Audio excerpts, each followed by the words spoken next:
নমস্কাৰ আজিৰ এই ভিডিঅ'টোত জানো কৰ্কট ৰাশিৰ ব্যক্তিসকলৰ বাবে এপ্ৰিলৰ মাহটো কেনেকুৱা যাব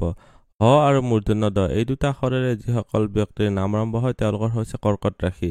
এই ভিডিঅ'টো চাই যদি ভাল লাগে তেতিয়াহ'লে এই দুটা আখৰেৰে নাম আৰম্ভ হোৱা ব্যক্তিসকলৰ সৈতে ভিডিঅ'টো শ্বেয়াৰ কৰিবলৈ নাপাহৰিব আজিৰ এই ভিডিঅ'টোত আমি জানিম স্বাস্থ্যৰ ক্ষেত্ৰত ধন উপাৰ্জন ধন সঞ্চয় চৰকাৰী চাকৰি ব্যৱসায় ভাগ্য পিতা ধৰ্ম বা গুৰুজনৰ ক্ষেত্ৰত কেনেকুৱা হ'ব প্ৰেম প্ৰসংগ বা বৈবাহিক জীৱনত কেনেকুৱা হ'ব সাধাৰণ শিক্ষা উচ্চ শিক্ষা এই সকলোবিলাক দিশ ভালদৰে আলোচনা কৰিম এই ভিডিঅ'টো শেষলৈকে চাই থাকিব আপুনি যদি এতিয়ালৈকে মোৰ চেনেলটো সাবস্ক্ৰাইব কৰা নাই তেতিয়াহ'লে সাবস্ক্ৰাইব কৰি ল'ব আৰু ভৱিষ্যতে আপলোড কৰা ভিডিঅ'ৰ নটিফিকেশ্যন পাবৰ বাবে বেল আইকনটো চুই অল সিলেক্ট কৰি দিব প্ৰথমতে জানো হওক আপোনালোকৰ ৰাশিৰ ক্ষেত্ৰত তাৰমানে আপোনালোকৰ স্বাস্থ্যৰ ক্ষেত্ৰত কেনেকুৱা হ'ব ৰাশিৰ অধিপতি চন্দ্ৰ গ্ৰহটো আপোনালোকৰ ৰাশিতে দৃষ্টি দি আছে ৰাহুৰ দৃষ্টি ৰাহু আৰু শনিৰ ক্লোজ কনজাংশন হৈ আছে এইখিনি সময়ছোৱা বহুত সাৱধান কোনবিলাক ক্ষেত্ৰত নাৰ্ভ ৰিলেটেড যদি কমপ্লেইন হৈ আছে মই বাৰে বাৰে কৈছোঁ যে আপোনালোকৰ নাৰ্ভ ৰিলেটেড যদি কমপ্লেইন স্কিনৰ ৰিলেটেড যদি ইছ্যু হৈ আছে এইখিনি সময়ছোৱাত ইগনৰ নকৰিব যদি ইনফ্লেমেশ্যন বা আপোনালোকৰ ক'ৰবাত ঘাঁ হৈছে বা আপোনালোকৰ ফুলা বা মূৰৰ বিষ ক'ৰবাত ধৰি লওক মানে উফন্দি উঠিছে ভৰিৰ ডিমা ফুলিছে এনেকুৱা ধৰণৰ যদি প্ৰব্লেম হৈছে তেতিয়াহ'লে আপোনালোকে অধিক সাৱধান হ'ব লাগিব বৰ্তমান সময়ছোৱাত 14 তাৰিখলৈকে ৰবি আৰু শনিৰ যুতিও আছে আপোনালোকৰ এই ৰবি আৰু শনিৰ যুতিটোৱে ৰাহুৰ সৈতে কনজাংশনো বনাই আছে সো ইয়াতে যেহেতু দৃষ্টি দি আছে আপোনালোকে হাৰ্ট ৰিলেটেড ক্ষেত্ৰত যিসকল হাৰ্ট পেচেণ্ট আছে তেওঁলোকৰ কাৰণে কৈছোঁ পেচেণ্টসকলৰ কাৰণে যিসকল মানে হৃদয় ৰোগী আছে তেওঁলোকৰ কাৰণে অলপ বেছি সাৱধান প্ৰথম 14টা দিন পাৰ হৈ যোৱাৰ পিছত সিমান আৰু প্ৰব্লেম নাই তো বৰ্তমান সময়ছোৱাত আপোনালোকৰ যেহেতু ৰোগৰ স্থানৰ মালিক আপোনালোকৰ বৃহস্পতি গ্ৰহটোৱে ইয়াৰ পৰা যেহেতু ইয়াতে দৃষ্টি দি আছে আপোনালোকৰ পাকস্থলীৰ ঘৰত সো লিভাৰ সম্বন্ধীয় কমপ্লেইন যদি আছে যদি ফেটি লিভাৰ বা তেনেকুৱা ধৰণৰ কমপ্লেইন আছে আপোনালোকে অলপ অইল জাতীয় বস্তু বা অভাৰ ফ্ৰাইড ফুড অলপ কমকৈ খাব এতিয়া জানা হওক উপাৰ্জন ধন সঞ্চয় চৰকাৰী চাকৰি ব্যৱসায় গোটেইকেইটা পইণ্টে আলোচনা কৰি দিছোঁ আপোনালোকৰ ব্যৱসায়ৰ ঘৰত বৃহস্পতিৰ ইনকামৰ ঘৰৰ পৰা বা ইচ্ছাপূৰ্তিৰ ঘৰৰ পৰা দৃষ্টি দি আছে এইটো এটা অতিশয় ভাল স্থিতি বৰ্তমান সময়ছোৱাত ব্যৱসায়ৰ জৰিয়তে কাৰণ কিয় কৈছোঁ বৃহস্পতি ইয়াতে ধনৰ ৰাশিটো লৈও আছে সো বৰ্তমান সময়ছোৱাত আপোনালোকৰ ব্যৱসায়ৰ কাৰণে যথেষ্ট ভাল হ'ল কোনবিলাক ব্যৱসায় শনি গ্ৰহটো ৰিলেটেড ব্যৱসায় কাৰণ শনি গ্ৰহটো আপোনালোকৰ ব্যৱসায়ৰ ঘৰৰ মালিক হৈ কিনে ভাগ্যস্থানত গৈছে এইটো এটা অতিশয় ভাল স্থিতি সো বৰ্তমান সময়ছোৱাত যিসকলে ব্যৱসায়ী আছে তেওঁলোকৰ কাৰণে কৈছোঁ বহুতেই ভাল মংগল গ্ৰহটো 3 তাৰিখৰ পিছত ইয়াতে আহিব আৰু মংগল গ্ৰহটোৰ দৃষ্টিও পৰিব আপোনালোকৰ ব্যৱসায়ৰ ঘৰত সো আপোনালোকৰ যদি কনষ্ট্ৰাকশ্যন সম্বন্ধীয় বস্তুৰ ব্যৱসায় আছে বা মেচিনাৰী ৰিলেটেড ব্যৱসায় আছে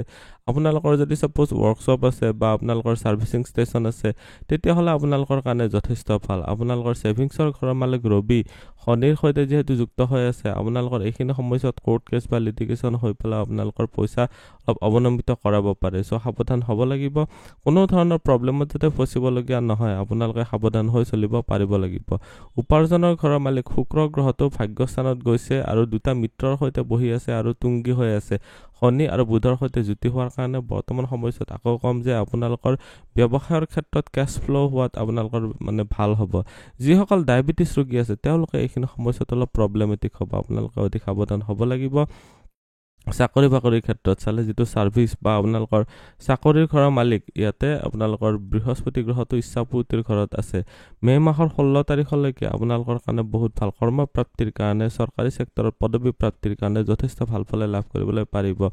এতিয়া দেখুৱাই দিছোঁ আপোনালোকৰ ভাগ্য পিতা ধৰ্ম বা গুৰুজনৰ ক্ষেত্ৰত কেনেকুৱা হ'ব ভাগ্যস্থানত শনি আৰু ৰাহুৰ যিটো শ্ৰাপিত দোষ ফৰ্মেশ্যন কৰি আছে সো বৰ্তমান সময়ছোৱাত আপোনালোকৰ পিতা বা গুৰুজনৰ সৈতে মনোমালিন্য হ'ব কনফিউজন ক্ৰিয়েট হ'ব কিছুমান নিগেটিভ থিংকিং আহি পেলাই আপোনালোকৰ ৰিলেশ্যনশ্বিপটো সাপোজ দেউতা বা গুৰুজনৰ সৈতে আপোনালোকৰ অৱমাননা বা তেনেকুৱা ধৰণৰ প্ৰব্লেম ক্ৰিয়েট কৰিব পাৰে এইখিনি সময়ছোৱাত সন্মান প্ৰাপ্তিৰ ক্ষেত্ৰত অলপ বাধা দেখাইছে পিতাৰ ফালৰ পৰা ছাপোৰ্ট লাভ কৰিব পাৰিব কিন্তু নিজৰ আৰু পিতাৰ সৈতে অলপ কনফিউজন ক্ৰিয়েট কনফিউজন ক্ৰিয়েট হৈ পেলাই আপোনালোকৰ কাজিয়া পেচালো হ'ব পাৰে অলপ ধৈৰ্য ধৰি চলিব পাৰিব লাগিব ধৰ্ম কৰ্মৰ দিশটো বৰ এটা ভাল নহয় এইখিনি সময়ছোৱাত নিজৰ ধৰ্মটো পালন কৰি চলক সমজুৱা ধৰ্মটো যিমানখিনি পাৰে পালন কৰিব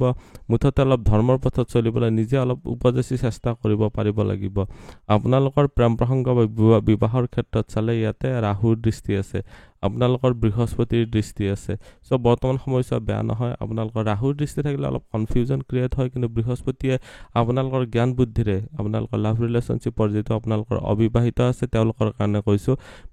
অবিবাহিতসকলৰ কাৰণে বৃহস্পতিয়ে নিজৰ বুদ্ধিৰ জৰিয়তে আপোনালোকে লাভ ৰিলেশ্যনশ্বিপ বা প্ৰেম সম্বন্ধটো আপোনালোকে ভালদৰে চলাই থাকিব পাৰিব।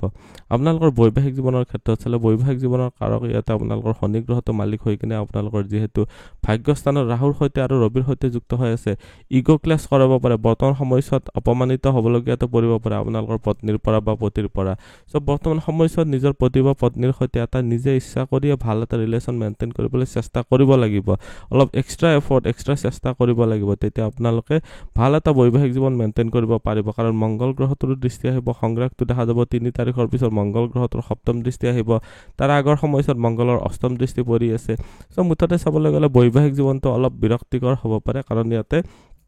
আপোনালোকৰ বৈবাহিক জীৱনৰ ঘৰত কেতুৰো দৃষ্টি আছে, বৃহস্পতিৰো দৃষ্টি আছে, মংগলৰো দৃষ্টি আছে,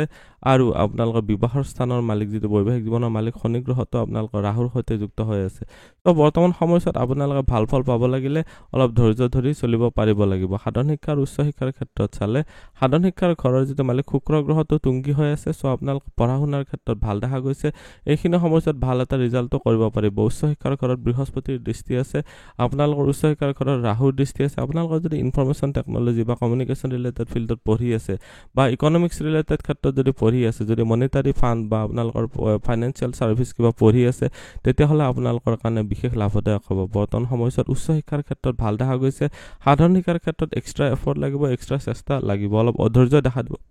পাৰে। আপোনালোকৰ 3 তাৰিখৰ পিছত মংগল গ্ৰহটোৰ ইয়াৰ পৰা দৃষ্টি আহিব। চ' অলপ অধৈৰ্য দেখা দিব পাৰে, ধৈৰ্য ধৰি চলিব পাৰিব লাগিব।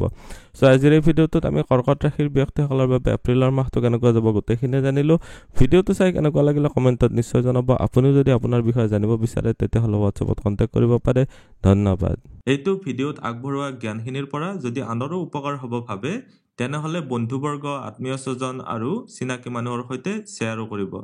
আপোনালোকে নেক্সট ভিডিঅ' কিহৰ ওপৰত চাব বিচাৰে কমেণ্টত জনাব। ধন্যবাদ।